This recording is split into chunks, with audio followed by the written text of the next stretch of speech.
Is 2026 the year of analog? We've seen this time and time again. This trend seems to come and go all the time. Everything sounds better on vinyl.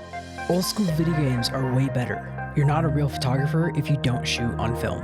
But why does this keep popping up? Everything is available at our fingertips. Checking Instagram to get an update, ordering food on our phones, watching a movie on Netflix. But what happens when we slow down? What happens when we breathe? Okay, so this thought entered my head when I bought this. This is a 1951 Underwood typewriter. Now you might be wondering, why did I buy this? Well, it's honestly very simple. It's really fun and I've always wanted one. But one thing I didn't really know when I bought this is the process of using a typewriter is very different than I would have ever expected.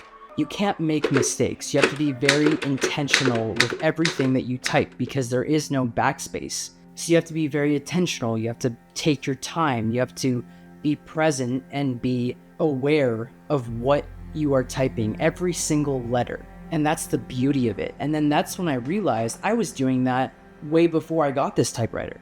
Every single time I would put on a record or I would read a book, I was very aware of the fact that I was putting a record on to my record player and I was listening to one album. I wasn't putting my whole library on shuffle. I was going back to the time where I would listen to one album front to back. Or when I read a book, I'm not a good reader. I'm a slow reader. But when I take the time to sit down and I read a book and I have that satisfaction of turning the page and then the even better satisfaction of finishing a book, just being able to take your time and enjoy the process of doing things, there's something about it that really connects you to the moment that you're living in.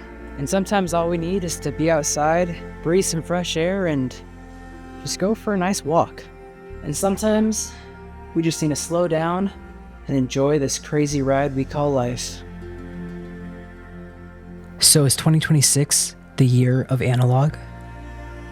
Well, I can't really say for certain, but I definitely think that this year I'm going to try to prioritize taking things a little bit slower.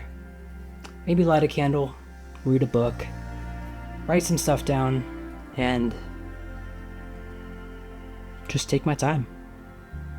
But I guess we'll see.